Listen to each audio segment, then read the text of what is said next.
Sumainyo ang Panginoon. At sumainyo rin. Ang pagpapahayag ng mabuting balita ng Panginoon ayon kay San Mateo. Papuri sa iyo, Panginoon. Noong panahong yun, nabalitaan ni Juan Bautista na nooy nasa bilangguan ang mga ginagawa ni Kristo. Kaya't nagsugo si Juan ng kanyang mga alagad at ipinatanong sa kanya, "Kayo po ba ang ipinangakong paririto o maghihintay pa kami ng iba?" Sumagot si Jesus, "Bumalik kayo kay Juan at sabihin sa kanya ang inyong narinig at nakita. Nakakakita ang mga bulag, nakalalakad ang mga pilay, gumagaling ang mga ketongit, nakaririnig ang mga bingi, muling nabubuhay ang mga patay, at ipinangangaral sa mga duka ang mabuting balita.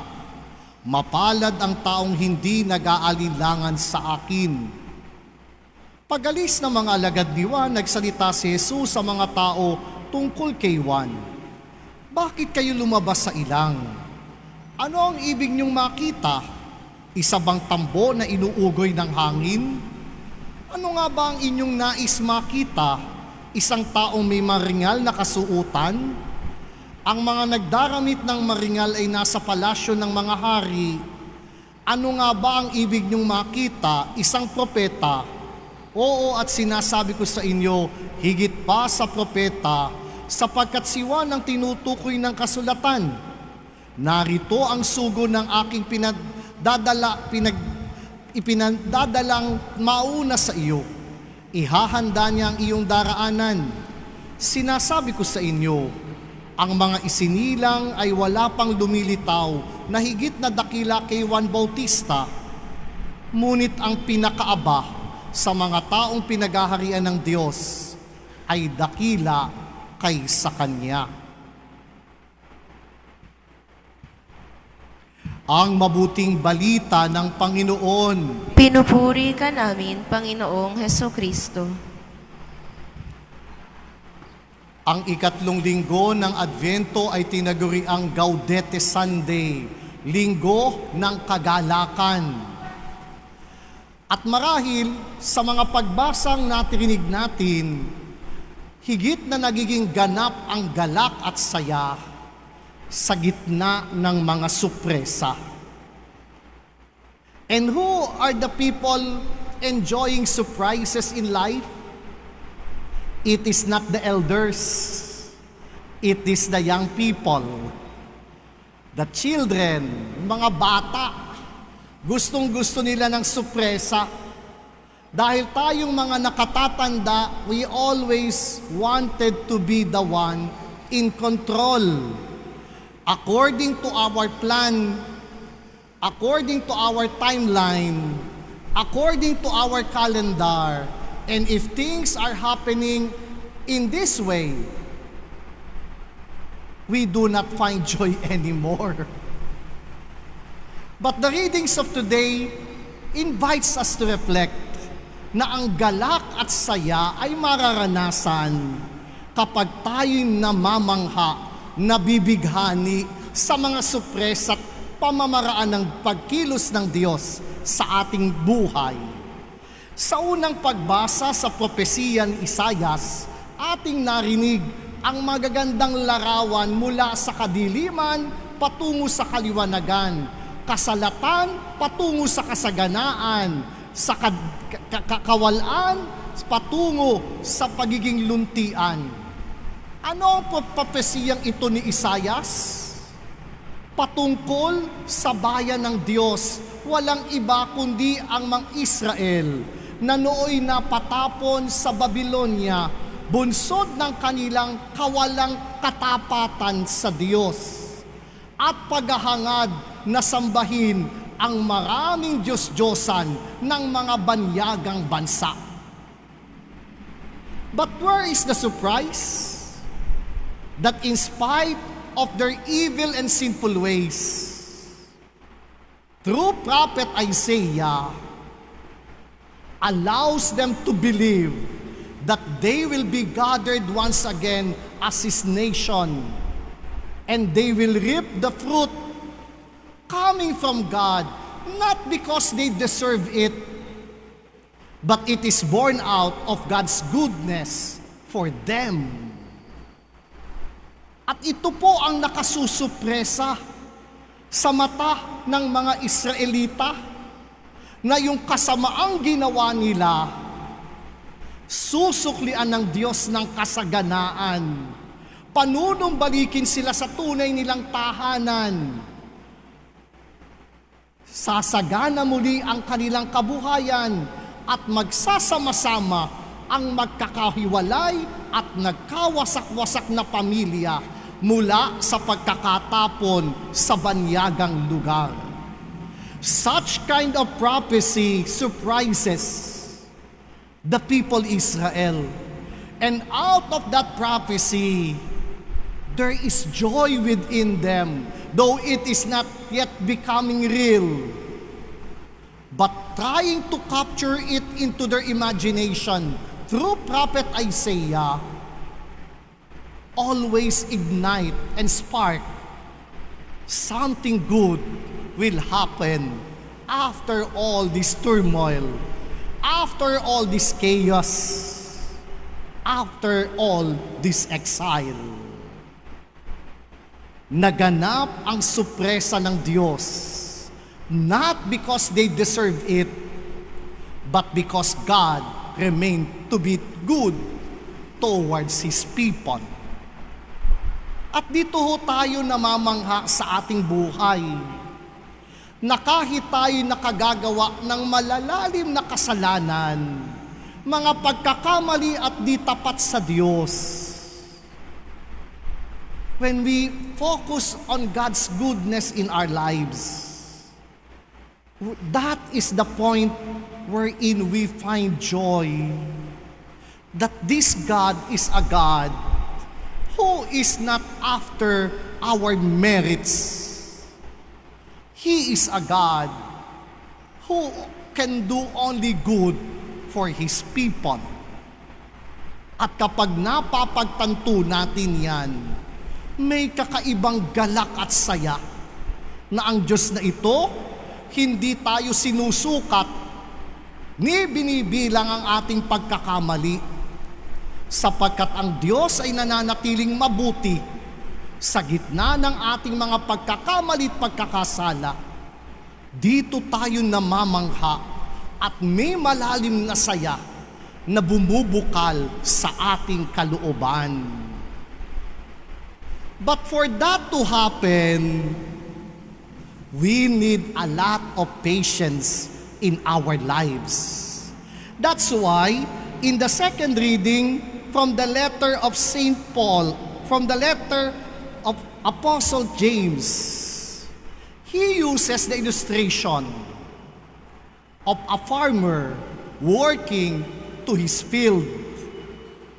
Ano ang gampanin ng isang magsasaka na pagkatapos niyang bungkalin ng lupa, magtanim at gawin ang lahat na nararapat para tumubo, lumaki at mamunga ang kanyang inihasik na binhi? Siya'y mag-aantay. At sa kanyang pag-aantay, puspos ng pagtitiwala na ang lahat ng kanyang pagpapagal ay susuklian ng saganang ani. Ganong uri ng pakikisangkot meron ang magsasaka. It is not a passive waiting, but waiting filled with hope, doing his share and doing all his effort with great hope that there will be reap of great fruit at the end of it all. And when that happens, great joy will be evoked in his heart. But it entails a lot of patient waiting. Who are those people that is joyful? These are the one who is patient. Because patience means humility. Because oftentimes, we want to be the one in control. We want to be in command. We want to be the one who manage everything. And if things are not coming along our way, we find it awful. Hindi natin makita ang grasya at biyaya ng Panginoon. Remember, surprise cannot be programmed. Ang sorpresa po, hindi natin maibibigyan ng programa. Ang tunay na sorpresa ay nagaganap kapag tayo mababang loob na nag-aantay ng may paniniwala na may magaganap na mabuti pagkatapos nating isakatuparan ang lahat batay sa ating kakayanan. Pero umaasa sa Diyos na ito'y magaganap batay sa kanyang pamamaraan. That after exhausting our ways, we humble ourselves and allow God to work in us, and submitting our own will and allowing us to learn on His ways, so that we will be amazed on the way God is at work in our lives. Ang mga taong pasensyoso sa buhay ay laging nakasusumpong ng saya at galak, laging nasusupresa sa pamamaraan ng Diyos higit sa kanyang inaasahan. Kaya naman, ganun na lamang ang disposisyon ni Juan Bautista habang siya'y nasa piitan. Isinugo niya ang kanyang mga alagad kay Jesus para tanungin siya, kayo po ba ang pinangyakong paririto? O maghihintay pa kami ng iba? Imagine, John is the one who baptized Jesus in the river Jordan. He heard the voice from heaven, "This is my beloved Son." But in the darkest moment of his life, while in jail, ano ang naramdaman ni Juan? Marahil meron ding pagdudud at pag-aalinlangan. Bakit? Because if we look at the personality of John the Baptist, he is so fiery. Magpapadala siya ng apoy para tunawit parusahan ang mga taong makasalanan. But the ways of Jesus are totally different. Nakikisalamuha sa mga makasalanan, nakikikain sa mga publikano, pinagagaling ang mga may sakit, nakikisalamuha sa mga duka at mga maralita, sa mga balo at ulila. Marahil si Juan din ay nasupresa. Hindi ganito ang Mesiyas na aking inaasahan. Ang Mesiyas marahil na inaasahan niya ay isang kawal na lilipulin ang mga masama at itatayo ang kaharian na nababalot ng kabutihan at matutuwid na tao lang ang mananatiling buhay. But the ways of God through Jesus is different. Maybe John the Baptist is also in doubt. Is it the Messiah we are waiting for? Because his expectation does not fit on the ways Jesus lived his ministry in dealing with other people. Kaya maging si Juan Bautista ay may pagtataka. But look at the response of Jesus to John. He continued to appreciate him by telling, narito ang sugo na aking pinadadalang mauna sa akin. Sinasabi ko sa inyo, sa mga isinilang, wala pang lumilitaw na higit na dakila kay Juan Bautista. Pero anong sinunod niya? Ngunit ang pinakaaba, sa mga taong pinaghaharian ng Diyos ay dakila kaysa sa Kanya. Though John the Baptist is appreciated to be great prophet, but those who humble and recognizes themselves as the least are much more greater in the kingdom of God. And Jesus Himself is no other than the least. And all of us who take the route of being the least, the last, will be great in the kingdom of God. What a surprise! Na yung kinikilala nating mga tanyag, sikat, kilala, kagalang-galang ng lipunan, they are not the one who are great.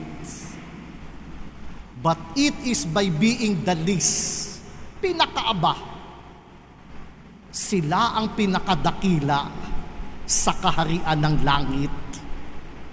Kaya tinatanong tayo ni Jesus at makilang beses sa panahon ng Adventong ito, ano ba ang ibig niyong makita? Isang taong maringal ang kasuotan? Isang himala ng tambong inuugoy ng hangin?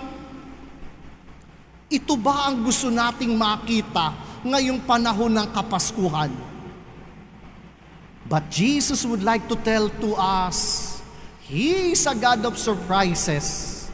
It is on the least. It is on the poor, the neglected one, the nobody of our society. There is where we could find Jesus, the one who is going to come. At yun ang supresa ng Kapaskuhan, na hindi sa maringal na kasuotan, hindi sa mga himala, kundi sa kaabahat kasalatan.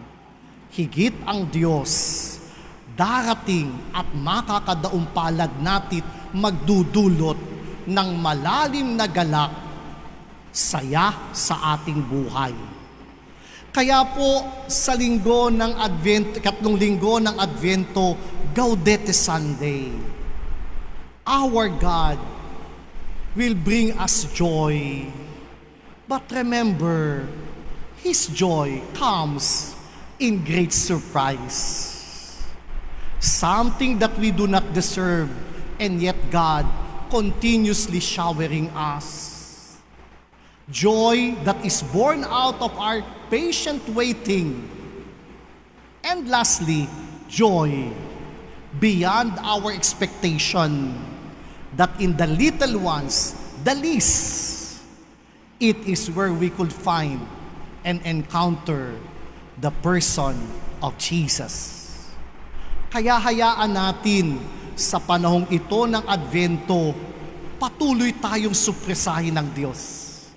At harinawa, huwag lumipas ang Advento at Kapaskuhan na hindi natin naranasan ang dakilang galak at saya na nagmumula kay Jesus.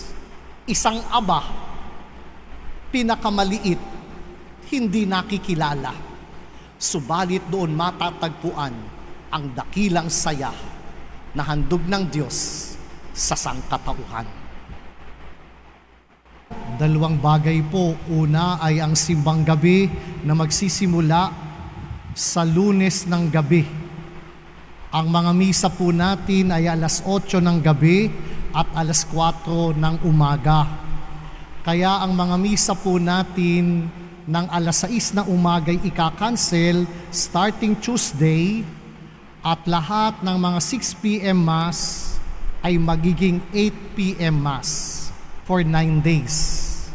Kaya take note po, dahil panahon ng simbang gabi, alas 4 ng umaga sa halip na ika-6 ng umaga, alas 8 ng gabi sa halip na alas 6 ng gabi, kapag tayo may misa tuwing araw ng Miyerkules at Biyernes, at maging Sabado at Linggo.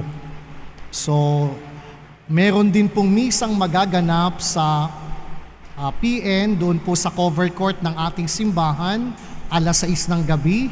At dito po sa Palace, alas 7:15 ng gabi. At dito po sa parokya, alas 8 ng gabi. So, hari nawa ang gantong uri ng sa sakripisyo sa ngalan at diwa ng panahon ng Advento ay magkabunga ng makabuluhang pagdiriwang ng Kapaskuhan. Panghuli, and as a takeaway from the readings, our God is a God of surprises. And if we have a childlike heart, we will find joy on the surprises of God in our lives. That His surprises happens when we do not deserve it. His surprises happens when we are patiently waiting. Remember, the patient people are the one who is always joyful. And He is a God of surprises that we could find Him among the least sa mga aba. At nawa ngayong Pasko, magkaroon tayo ng kagalakan sapagkat nakadaong palad natin si Jesus sa mga aba, sa mga dukha at maliliit na ating sambayanan. Sumainyo ang Panginoon, At sumayin niyo rin. yumuko kayo habang iginagawad ang pagbabasbas. Ang makapangyarihang Diyos ng bugtong na anak na naparito na noon at hinihintay nating bumalik ngayon, ay siya nawang magpabanal sa inyo, pakundangan sa liwanag ng kanyang pagdating, at siya rin nawang pumuspo sa inyo sa pagpapala ngayon at magpasawalang hanggan. Amen. Patataginawa kayo ng Diyos sa pananampalataya, paligayahin sa pag-asa at pakilusin sa pag-ibig na puspos ng sigla, ngayon at magpasawalang hanggan. Amen. Kayong nagagalak sa pagdating ng nagkatawang taong manunubos ay puspusinawa niya ng gantimpalang buhay na di mamlilimo matatapos kapag siya'y dumating ng may kadakilaang lubos, magpasawalang hanggan. Amen. At pagpalain kayong lahat ng dakilang Diyos Ama, Anak, at Espiritu Santo. Amen. Naihandog na natin ang hapag ng Eucharistia. Humayo kayo't walhati ng Diyos sa inyong pamumuhay. Salamat sa Diyos.